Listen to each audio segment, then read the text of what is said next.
आज के क्लास में हमें ये बायोमोलिक्यूल के कुछ ऑब्जेक्टिव क्वेश्चंस डिस्कस करने हैं और ऑब्जेक्टिव में भी स्पेशली हम असर्शन रीजन टाइप के, क्योंकि ये फर्स्ट टर्म जो आपका है इसमें असर्शन रीजन भी आना है। तो असर्शन रीजन आपको मैं पहले बता चुका कि किस तरह से हमें इनको सॉल्व करना होता है। काफ़ी कुछ पता होना चाहिए, इंफॉर्मेशन काफ़ी होनी चाहिए, हमें नॉलेज काफ़ी होनी चाहिए, तब जा करके हम ये क्वेश्चन कर पाते हैं। तो असर्शन रीजन में मेन बात तो एक ये है कि आपको जब भी असर्शन रीजन कहीं दिया जाएगा तो ये पॉइंट पढ़ने हैं। आप परसेप्शन लगा करके नहीं चलोगे कि जो पॉइंट आपने ये ABCD पढ़े हैं एग्जैक्टली वैसे ही पॉइंट आपको क्वेश्चन में वहां पर भी मिलेंगे। ये ऊपर नीचे हो सकते हैं कोई, जैसे मैंने यहाँ 4 की जगह 5 वाले अब ये पॉइंट लिए हैं, ABCD, E भी लिया है। If assertion is false but reason is true, if assertion is and reason both are false, ये ऊपर नीचे हो सकते हैं, ये इधर आ सकता है, ये ऊपर हो सकता है। तो आपको केयरफुली हर बार पढ़ना है और फिर क्वेश्चन को सॉल्व करना है जब आप एग्जाम में फाइनली बैठोगे तब। तो ये क्वेश्चन मैं जो आपको दे रहा हूं स्क्रीन पर, पहले वाला assertion है glycine is amphoteric in nature.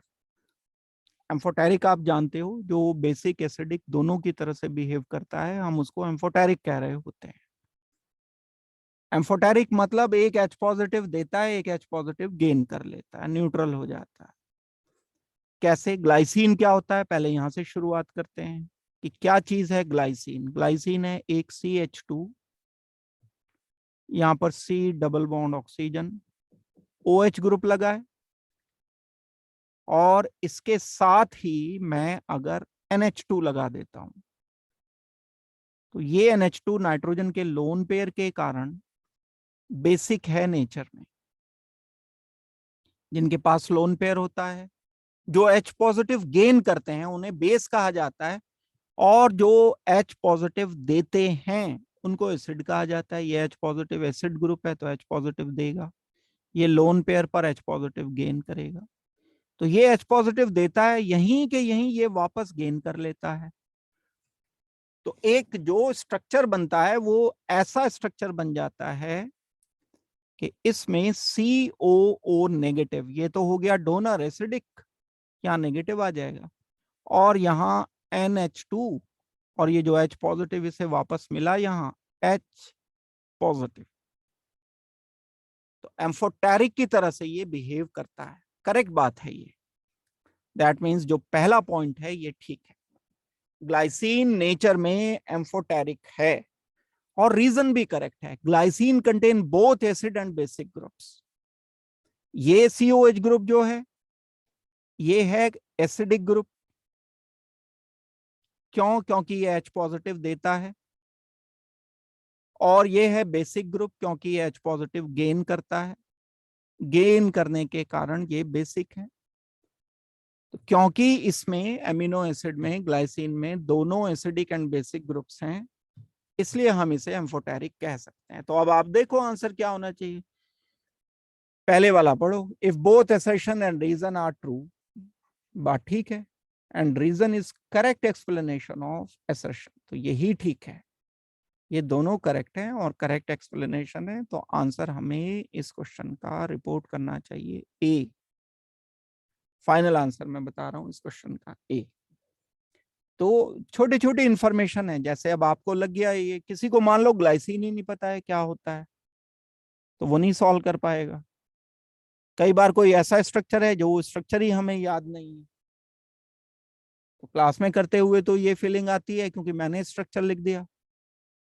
तो ये खुद से आपको पहले सोच करके करना पड़ेगा। अब हम दूसरे क्वेश्चन पर आते हैं, इसके बाद नेक्स्ट क्वेश्चन करते हैं। हमें एक क्वेश्चन गिवन है जिसमें असर्शन है hydrolysis of sucrose is known as inversion of cane sugar. Cane sugar क्या होता है?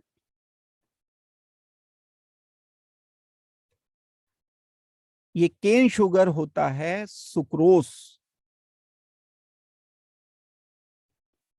सुक्रोज क्या है? C12 H22O11, ये जो टेबल शुगर होती है आपकी, चीनी जो होती है, खाने वाली चीनी, चाय में जो डाली जाती है चीनी, वो है सुक्रोज। और गन्ने का जूस जो होता है, वो रेडी पर जो लेके खड़ा होता है बंदा, जूस निकाल के देता है, वो केन शुगर, उसी से ये बनता है टेबल शुगर। चीनी की मिल होती है ना, वहां गन्ना जाता है, वहां से बनता है ये केन शुगर से। तो C12H22O11, ये तो मॉलिक्यूलर फॉर्मूला हुआ इसका। जब हम इसका हाइड्रोलिसिस करते हैं C12H22O11 का, यहां H पॉजिटिव की प्रेजेंस में शुगर सुक्रोज का हाइड्रोलिसिस करने पर, HOH से रिएक्शन करने पर एक बनता है ग्लूकोज C6H12O6।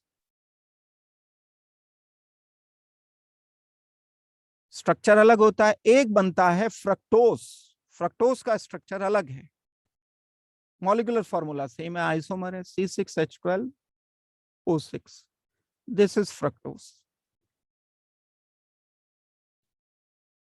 कायरल कार्बन, इसमें भी 12 कार्बन है। 12 कार्बन में से 10 कार्बन कायरल होते हैं इसमें, 12 में से 10 कार्बन और कायरल ऑप्टिकली एक्टिव मॉलिक्यूल है, डेक्स्ट्रोरोटेटरी होता है। ये मॉलिक्यूल जब हम इनिशियली लेते हैं तो डेक्स्ट्रोरोटेटरी होता है। ग्लूकोज का मॉलिक्यूल भी डेक्स्ट्रोरोटेटरी होता है, लेकिन फ्रक्टोज मॉलिक्यूल लिवोरोटेटरी होता है। ये मैंने कैपिटल गलत लिख दिए, स्मॉल एल स्मॉल डी लिखना चाहिए मुझे। यहां पर मैं लिखूंगा डेक्स्ट्रोरोटेटरी। कैपिटल डी तो कॉन्फ़िगरेशन के लिए लिखते हैं ना, डी ग्लिसरॉल्डिहाइड के लिए। स्मॉल डी स्मॉल एल लिखते हैं रोटेशन के लिए। ग्लूकोज डेक्स्ट्रोरोटेटरी है, मतलब प्लेन पोलराइज लाइट को क्लॉकवाइज घुमाता है। फ्रक्टोस लिवोरोटेटरी है, फ्रक्टोस ज्यादा लिवोरोटेटरी है। एंड ग्लूकोज कम डेक्स्ट्रोरोटेटरी है। डेक्स्ट्रोरोटेटरी किसे कहते हैं? जो क्लॉकवाइज रोटेट करता है। लेवोरोटेटरी किसे कहते हैं? जो एंटी क्लॉक रोटेशन देता है। इसे कहेंगे हम एंटी क्लॉक रोटेशन। ये लगभग एग्जैक्ट मुझे याद नहीं है, लेकिन 96 -96 के आसपास रोटेशन करता है। माइनस मतलब नेगेटिव में रोटेशन करेगा। और जो ग्लूकोज होता है उसका ऑप्टिकल रोटेशन नेट मिला करके 52 डिग्री के आसपास आता है, प्लस होता है ये। तो कम प्लस है, ज्यादा माइनस है, तो नेट रोटेशन दोनों का मिला करके, क्योंकि सोल्यूशन में तो दोनों मौजूद हैं, जब ये दोनों मौजूद हैं तो नेट मिला करके ये लेवो रोटेटरी हो जाता है।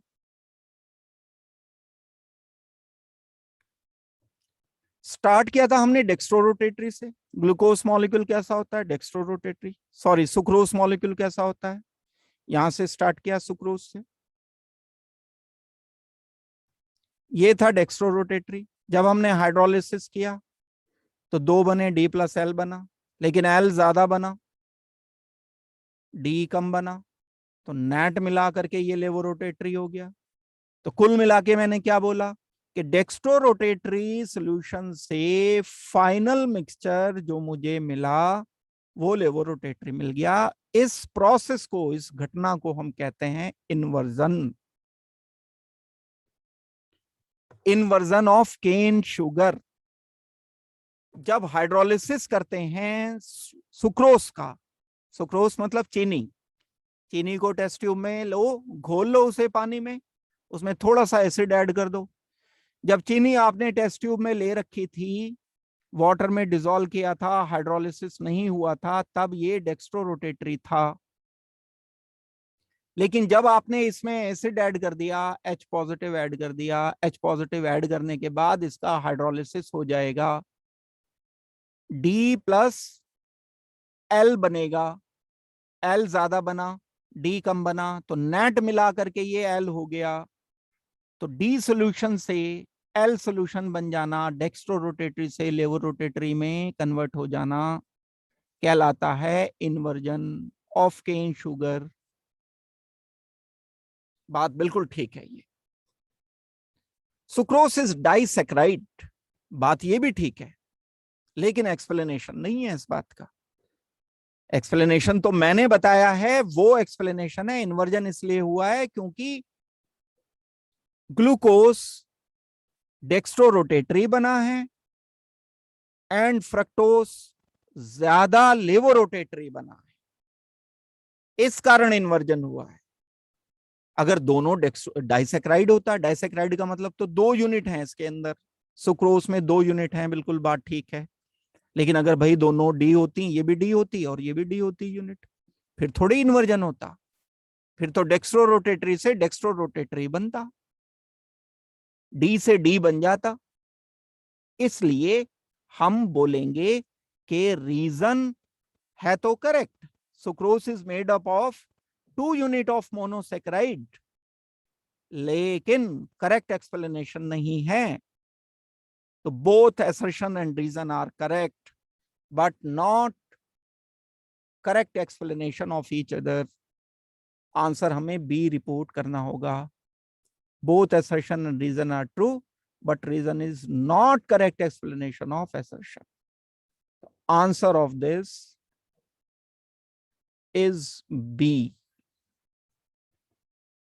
तो आपको एक नई बात सीखने को क्या मिली? इन्वर्जन ऑफ शुगर कब होगा? सुक्रोज को जब हम हाइड्रोलिसिस कर देते हैं, एसिड हाइड्रोलिसिस करने पर शुगर का इन्वर्जन हो जाता है।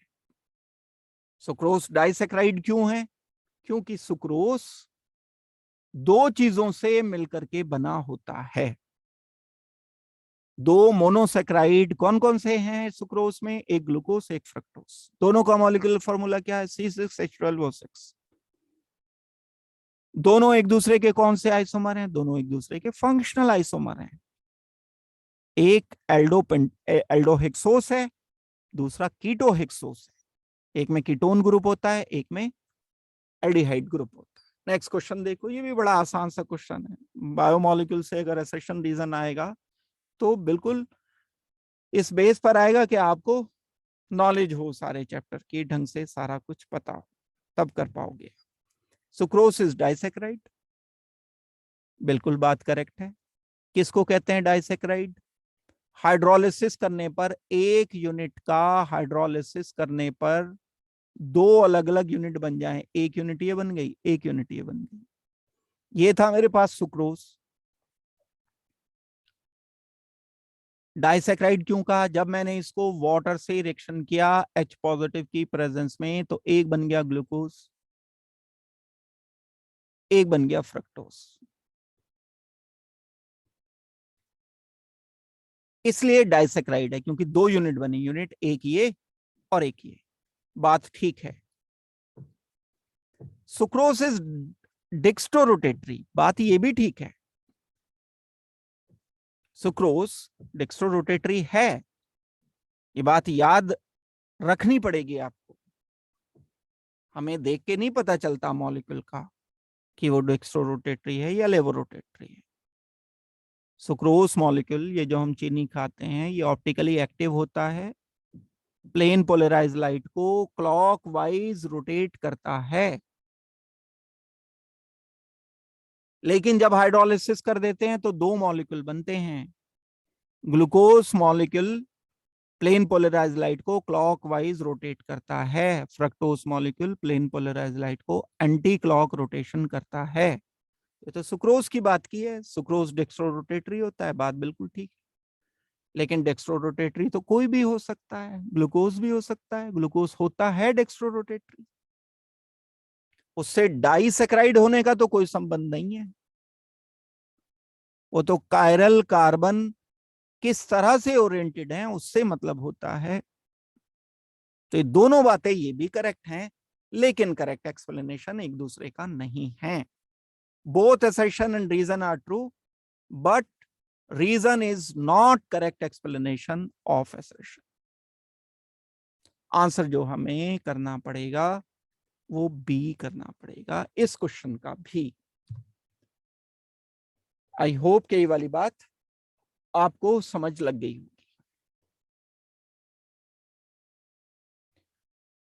इसके बाद देखते हैं क्वेश्चन एक नया। assertion, the specific rotation of freshly prepared solution of alpha glucose decreases from 112 to 52.7 degree, while that of beta glucose increases from 19 degree to 52.7 degree. ये तो एक बात हुई। इस घटना को समझना पड़ेगा। देखो ये घटना क्या है, ये समझनी पड़ेगी आपको सारी बात को समझने के लिए।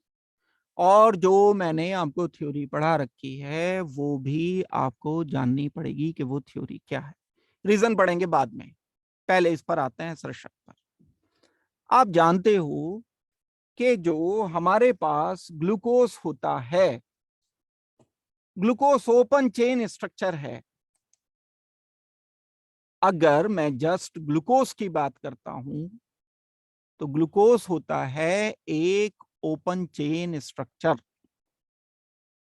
लेकिन ग्लूकोज में जो एल्डिहाइड ग्रुप है, 5वें कार्बन के OH से रिएक्शन करने के बाद वो कन्वर्ट हो जाता है एक साइक्लिक हेमी एसिटल में,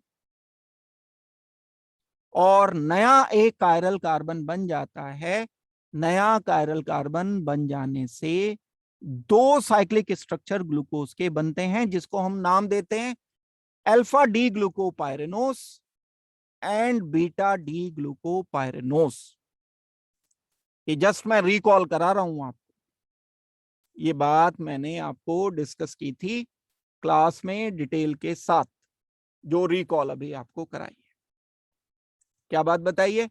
alpha D glucopyranose and beta D glucopyranose, ये दो टाइप के स्ट्रक्चर हैं। याद दिलाता हूं, देखो एक हमारे पास ये मॉलिक्यूल था, शायद मैंने लास्ट क्लास में ही कराया था। ये ओपन चेन होता है, लेकिन ओपन चेन एग्जिस्ट नहीं कर पाता ये, और ये साइक्लिक फॉर्म में रहता है। पहला OH राइट, दूसरा ये लेफ्ट होगा, फिर ये राइट होगा, फिर ये राइट होगा। यहाँ पर H आ गया, H आ गया, ये H। 1 2 3 4 5 6, 6 हो गए।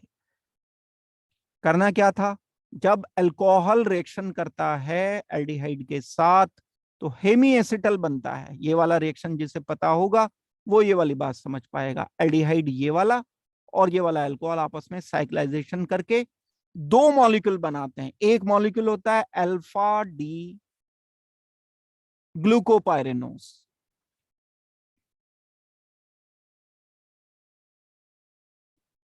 और दूसरा होता है बीटा डी ग्लूकोपाइरेनोस।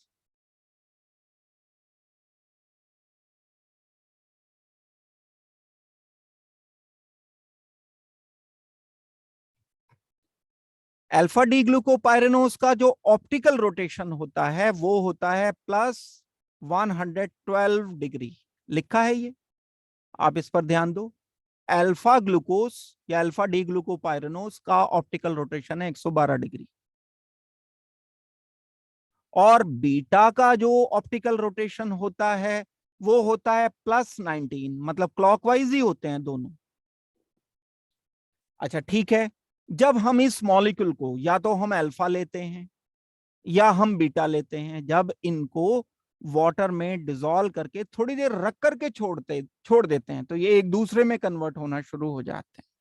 एक दूसरे में कन्वर्ट होने पर इन दोनों का मिलकर के जो नेट ऑप्टिकल रोटेशन होता है वो 52 डिग्री हो जाता है। यानी थोड़ी देर के बाद, मान लो आपको अल्फा दिया सोल्यूशन में, अल्फा को वाटर में डिसॉल्व किया आपने, तो अल्फा खुद से बीटा में कन्वर्ट होना शुरू हो जाएगा। अल्फा बीटा का एक इक्विलिब्रियम एग्जिस्ट कर जाएगा, और उस मिक्सचर का ऑप्टिकल रोटेशन 52.5 डिग्री 52.7 डिग्री होगा।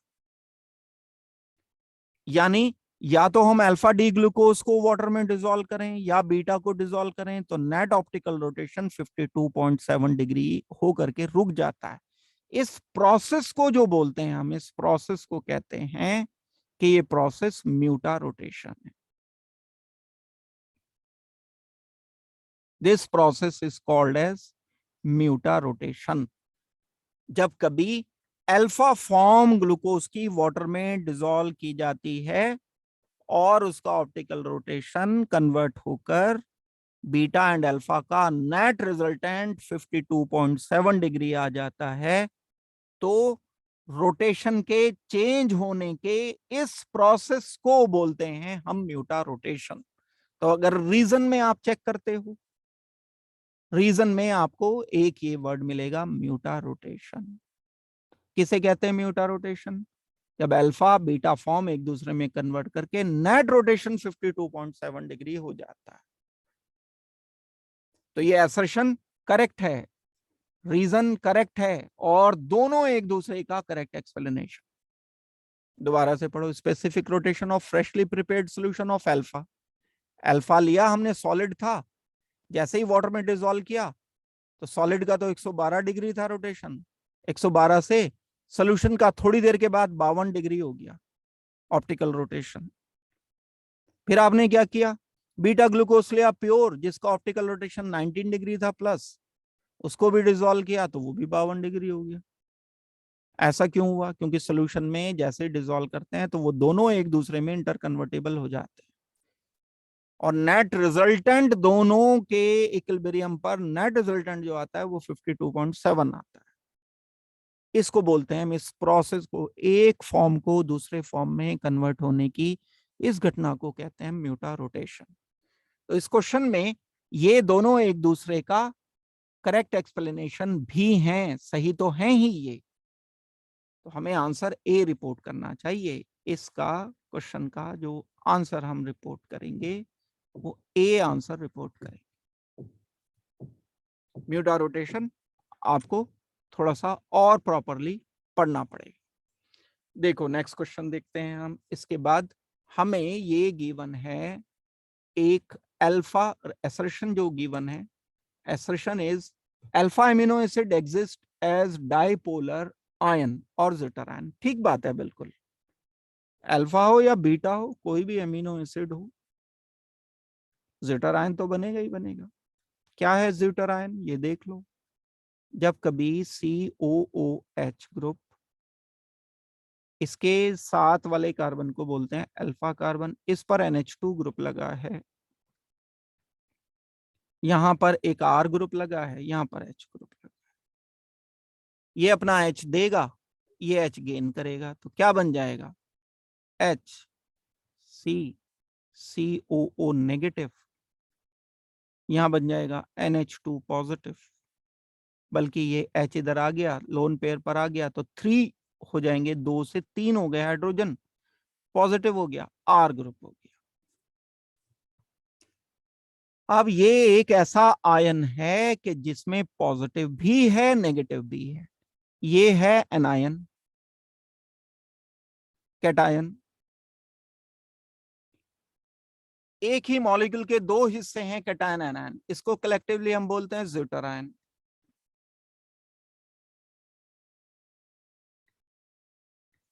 तो ये बात करेक्ट है, डाइपोलर आयन जो होता है उसको ज्यूटर आयन कहा जाता है।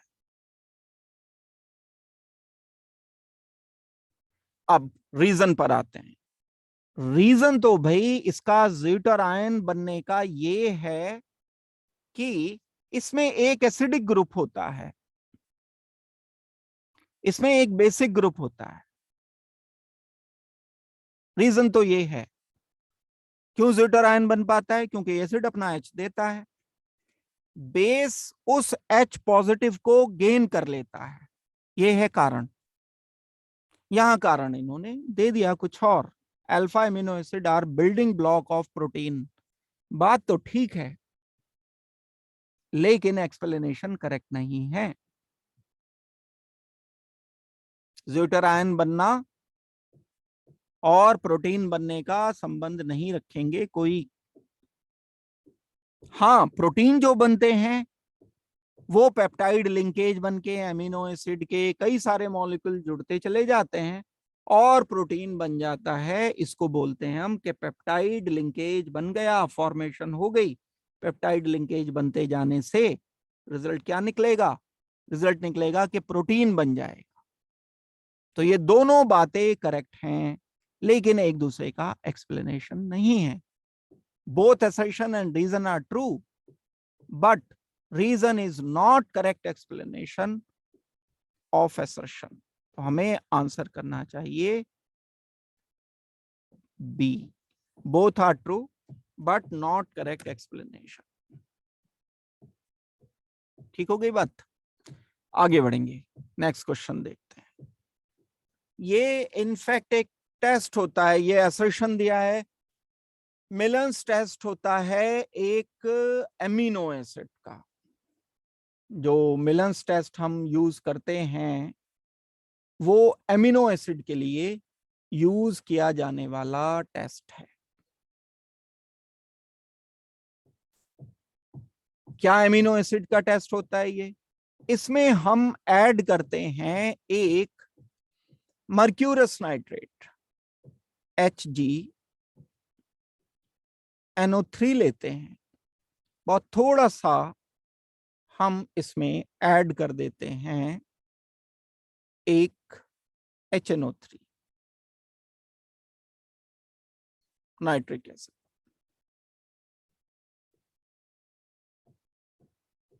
इसमें रेड प्रेसिपिटेट अपीयर होते हैं। अगर एमिनो एसिड लें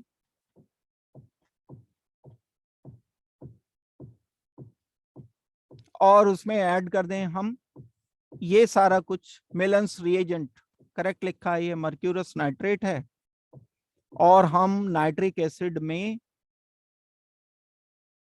थोड़ा सा नाइट्रस एसिड मिक्स करके HNO3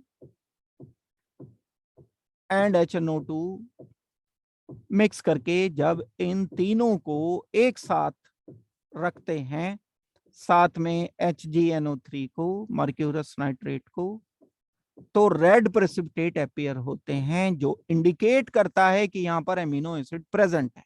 इस टेस्ट को बोलते हैं हम कि Millon's test. This test is called as Millon's test. Carbohydrate का टेस्ट नहीं है ये टेस्ट है सिर्फ एमिनो एसिड का। तो यहां असर्शन ठीक नहीं है, असर्शन फॉल्स है,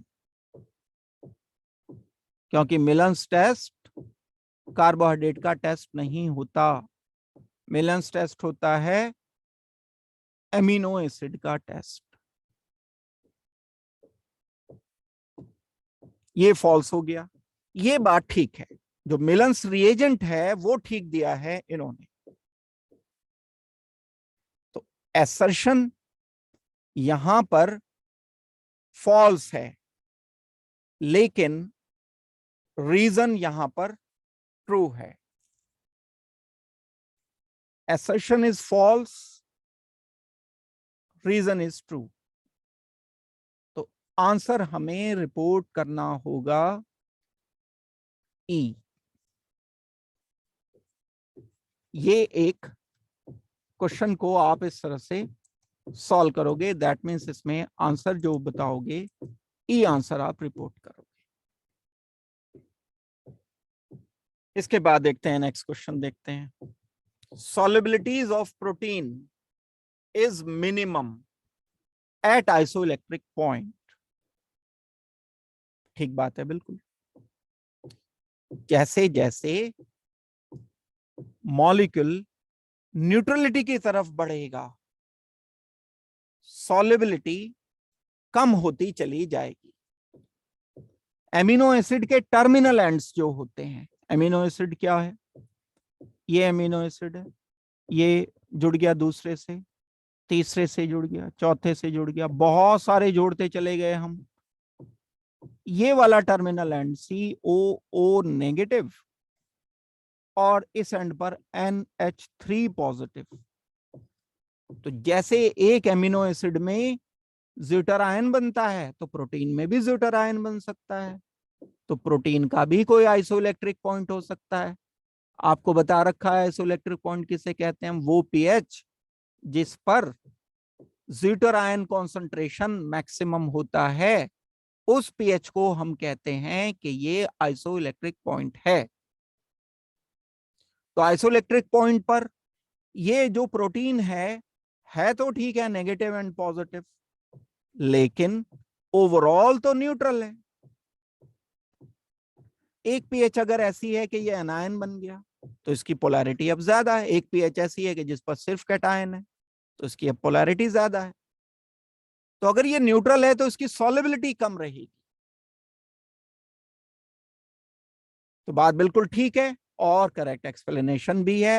at isoelectric point protein molecule behave as zwitter ion. Zwitter ion पर की तरह से एग्जिस्ट करने के कारण ये न्यूट्रल हो जाता है और न्यूट्रल हो जाने की वजह से ये डिसॉल्व नहीं हो पाता, सॉल्युबिलिटी कम हो जाती है।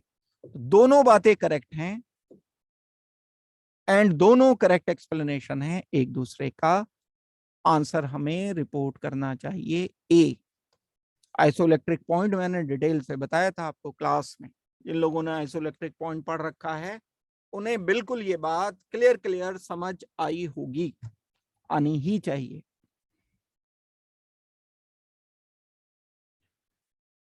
अब बढ़ते हैं आगे, इसके बाद नेक्स्ट क्वेश्चन देखते हैं। Amino acid are soluble in benzene and ether.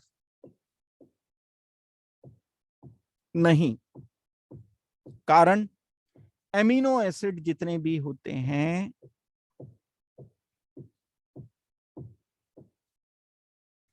किस तरह से बिहेव करते हैं, इनऑर्गेनिक सॉल्ट की तरह से। और उसका कारण क्या होता है, उसका कारण कि इनकी पोलैरिटी होता है। एमिनो एसिड किस में डिसॉल्व हो जाते हैं, पोलर सॉल्वेंट में हाईली सॉल्युबल है। They are highly soluble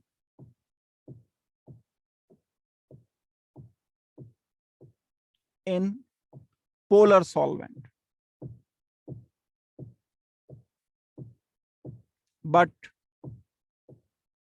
not soluble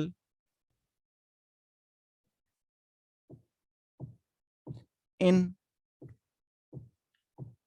non-polar solvents like benzene and ethers। Ether में भी कोई पोलैरिटी नहीं होती है खास, तो ये डिसॉल्व नहीं होंगे। बात ठीक नहीं है, असर्शन गलत है। हाँ, ये वाली बात करेक्ट है, एमिनो एसिड एक्ट कर सकता है ज्यूटर आयन की तरह से। ये बात बिल्कुल ठीक है। अगर ज्यूटर आयन की तरह से एग्जिस्ट करेगा तो क्यों करेगा, क्योंकि इसमें एक पोलर हाइड्रोजन होता है। ये H पॉजिटिव कौन गेन करेगा, NH2 दूसरा वाला पार्ट जो COOH के अलावा एक पार्ट होता है, ये गेन कर लेगा। ये गेन करेगा तो ज्यूटर आयन की तरह से एग्जिस्ट करेगा।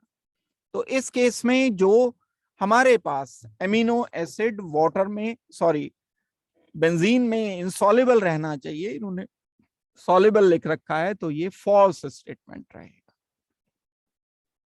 और ये करेक्ट स्टेटमेंट है। तो assertion is false but reason is true, तो हमारा ई पार्ट में आ रहा है, इसलिए हमें आंसर करना चाहिए इसका ई।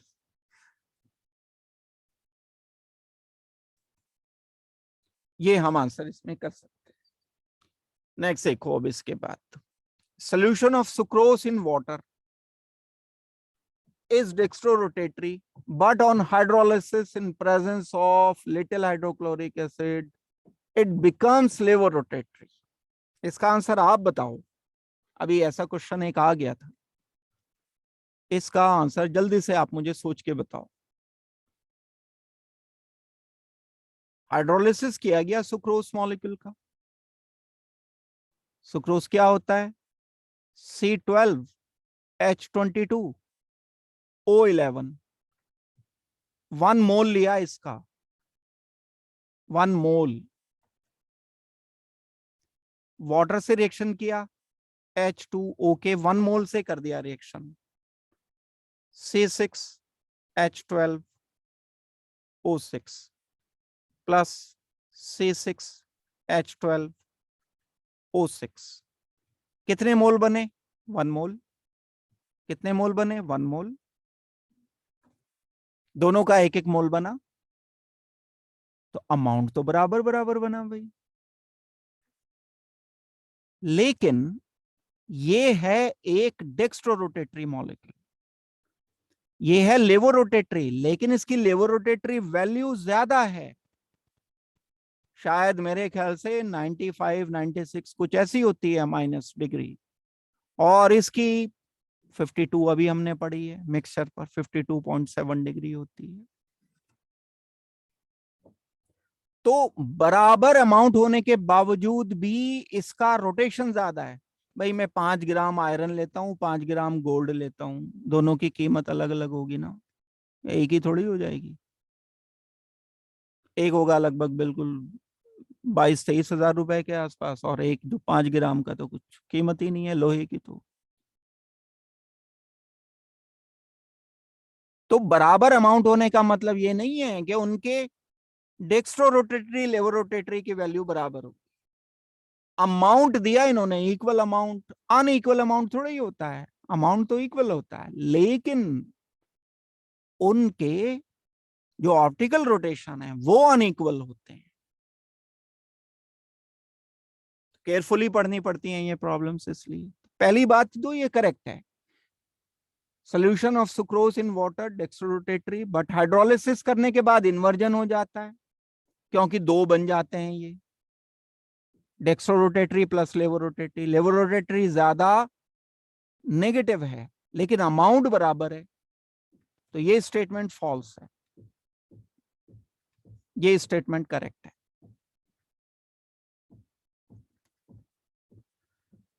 assertion is true, reason is false.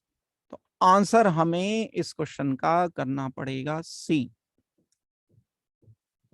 ये होगी बात क्वेश्चन की। अब देखो नेक्स्ट क्वेश्चन पर आते हैं।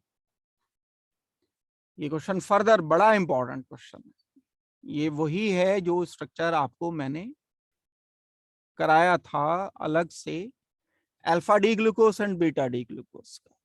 Sucrose is a non reducing sugar. देखो, याद करो, रिकॉल करो, रिड्यूसिंग शुगर क्या होते हैं? जो टॉलेंस रिएजेंट से जब रिएक्शन करते हैं तो सिल्वर मिरर बना देते हैं।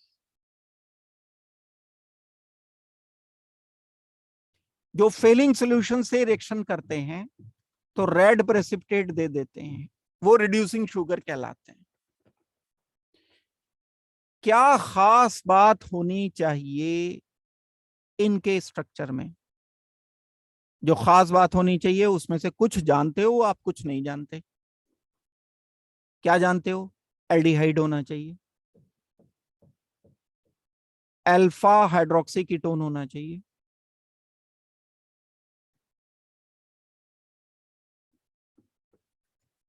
एक और तीसरी बात है,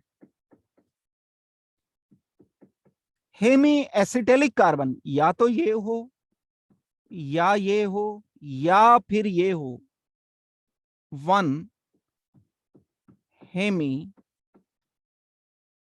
acetal carbon must present.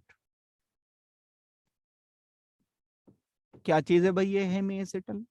Hemy acetal एक ऐसा कार्बन है जिस पर OH ग्रुप लगा होता है एंड OR ग्रुप लगा होता है। O एंड R का मतलब कार्बन लगा होता है।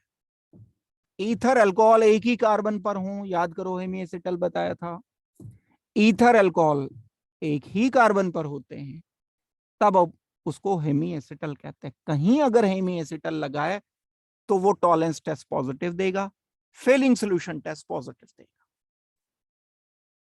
ये है बात टेस्ट की। क्वेश्चन तो हो ही जाएगा, कंसेप्ट समझ लो, ये कंसेप्ट बड़े काम का है। अब यहां पर जब हम सुक्रोज का हाइड्रोलिसिस करते हैं तो एक ग्लूकोज बनता है, एक फ्रक्टोज बनता है, आप जानते हो। ग्लूकोज जो बनता है एक इस तरीके का स्ट्रक्चर बनता है, ये वाला स्ट्रक्चर मैंने बनाया ग्लूकोज का। ऑक्सीजन, यहां इस कार्बन पर OH, यहां H, इधर OH,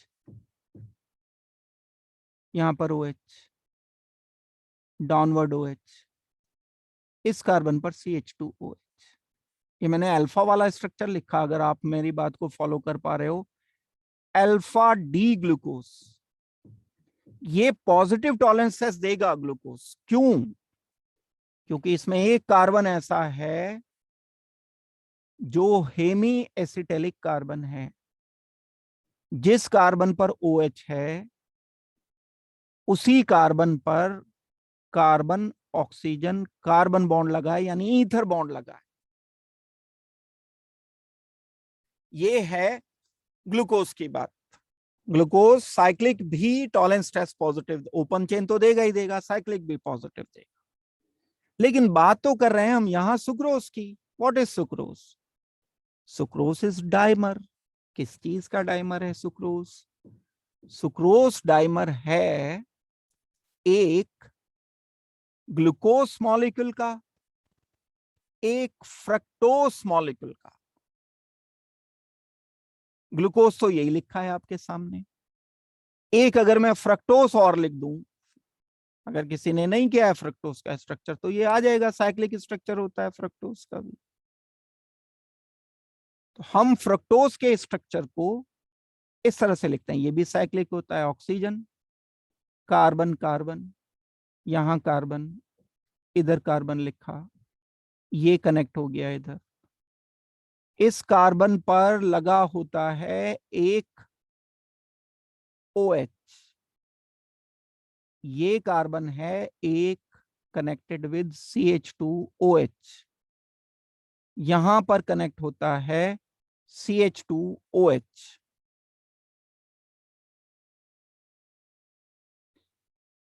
ये है कार्बन नंबर 1। नंबर 2 कीटोन होता है ना, तो कीटोन कनेक्ट होता है अल्कोहल से।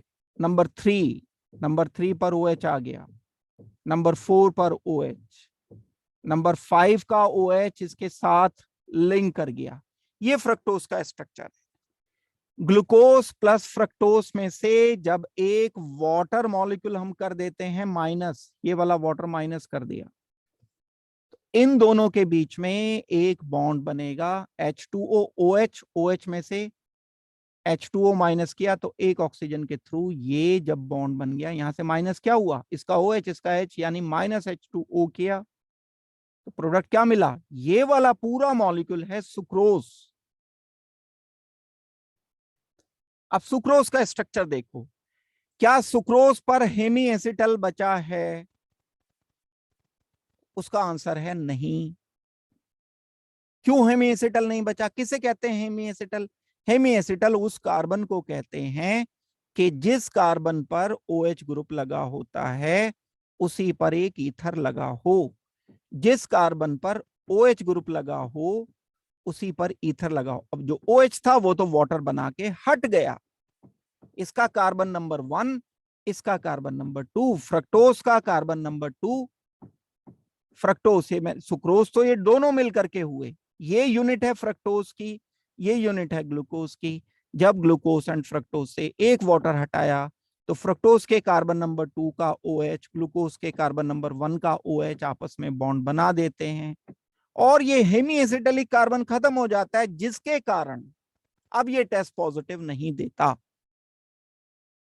तो ये बात आप पहले से जानते हो, sucrose is non reducing sugar, बात करेक्ट है। ये वाली बात भी करेक्ट है, it has glycosidic linkage between C1 of glucose, C1 पहला कार्बन है of glucose, and C2 of fructose. ये linkage carbon oxygen carbon linkage कहलाता है, ग्लाइकोसाइडिक लिंकेज। दो अमीनो एसिड में पेप्टाइड बॉन्ड, दो कार्बोहाइड्रेट में ग्लाइकोसाइडिक लिंकेज, दो न्यूक्लिक एसिड में फॉस्फोडाइएस्टर लिंकेज। ये तीन लिंकेज याद रखने हैं जहां से क्वेश्चन मिलेंगे आप। तो ये जो लिंकेज की बात इन्होंने बोली है ग्लाइकोसाइडिक लिंकेज, कौन सा होता है ग्लाइकोसाइडिक लिंकेज? दो मोनोसेक्राइड में कार्बन ऑक्सीजन कार्बन लिंकेज को ग्लाइकोसाइडिक लिंकेज कहते हैं। तो सुक्रोज बिल्कुल ठीक बात है कि नॉन रिड्यूसिंग होता है, और कारण भी यही है। ये बात बिल्कुल ठीक है और ये करेक्ट एक्सप्लेनेशन भी है, क्योंकि इसके कारण इसका हेमी एसिटल डिसअपियर हो जाता है। स्ट्रक्चर ड्रॉ करना, ये वाली बात नोटेड होगी, जिसके पास बैठ करके जो सोच लेगा कि कौन नॉन रिड्यूसिंग होते हैं, पुरानी बात पढ़ रखी होगी जिसने, उसको बिल्कुल समझ आ जाएगा। बड़ा इंपॉर्टेंट कंसेप्ट है लेकिन ये। तो दोनों बातें करेक्ट, करेक्ट एक्सप्लेनेशन, तो हमें आंसर रिपोर्ट करना होगा ए आंसर हम इसका रिपोर्ट करें। और देखते हैं इसके बाद क्वेश्चन, जो हमारा नेक्स्ट क्वेश्चन होगा। Sucrose is disaccharide. अरे भाई कितनी बार पूछोगे, बता तो दिया, अभी तो किया है। सुक्रोज का जब हाइड्रोलिसिस करते हैं तो एक ग्लूकोज बनता है, एक फ्रक्टोज बनता है बिल्कुल डाइसेक्राइड। अब लिख के दें क्या? होता है, बात बिल्कुल ठीक है। सुक्रोज इज डेक्स्ट्रोरोटेटरी, बात बिल्कुल ठीक है, लेकिन डाइसेक्राइड होने का, डेक्स्ट्रोरोटेटरी होने का कोई संबंध तो नहीं है। मुझे लग रहा है एक क्वेश्चन ये कर लिया पहले हमने शायद। सुक्रोसिस डाइसेक्राइड, सुक्रोसिस डेक्स्ट्रोरोटेटरी, हाँ हो गया ये क्वेश्चन, आई थिंक सो। तो दोनों बातें ठीक हैं, लेकिन करेक्ट एक्सप्लेनेशन ये इसका नहीं है। ये दोनों बातें ठीक हैं, ये भी ट्रू है, ये भी ट्रू है, बट नॉट करेक्ट एक्सप्लेनेशन। तो आंसर हमें इसका बी करना चाहिए। दूसरी बार आ गया ये क्वेश्चन। चलो एक और क्वेश्चन कर लेते हैं। असर्शन रीजन की बात हो रही है, फ्रक्टोज रिड्यूसेस फेलिंग सॉल्यूशन, बिल्कुल ठीक बात है। टॉलरेंस रीजन, बिल्कुल ठीक बात है। कौन कौन करते हैं reduction? Fructose and glucose reducing sugars. क्या स्ट्रक्चर में खास बात होनी चाहिए? हेमी एसिटल कार्बन होना चाहिए, हेमी एसिटल कार्बन। दोबारा से बता रहा हूं बात ये, कौन सा कार्बन? जिस कार्बन पर OH ग्रुप हो, उस कार्बन पर OR ग्रुप हो, इसे हेमी एसिटल कहते हैं। किसी स्ट्रक्चर में दुनिया के अगर ये वाला पार्ट है तो वो रिड्यूसिंग कहलाएगा, टॉलरेंस रीजेंट से रिएक्शन करेगा, फिलिंग सॉल्यूशन से रिएक्शन करेगा। तो ये वाली बात ट्रू है, fructose reduces Fehling solution and Tollens reagent. Fructose does not contain any aldehyde group, बात ये ठीक है, लेकिन फ्रक्टोज जो इसको रिड्यूस कर देता है, तो करेक्ट एक्सप्लेनेशन नहीं है ये एक दूसरे का। फ्रक्टोज इसलिए रिड्यूसिंग शुगर होता है क्योंकि उसमें एक हेमी एसिटल कार्बन होता है, या ओपन चेन अगर लें हम तो अल्फा हाइड्रोक्सी कीटोन होता है। ये बात ठीक है, इसमें एल्डिहाइड ग्रुप नहीं होता, फ्रक्टोज में तो कीटोन ग्रुप होता है ओपन चेन में, और लेकिन ये करेक्ट एक्सप्लेनेशन नहीं। तो आंसर हमें रिपोर्ट करना चाहिए इसका बी। तो फाइनल आंसर हम इसका रिपोर्ट कर देंगे बी।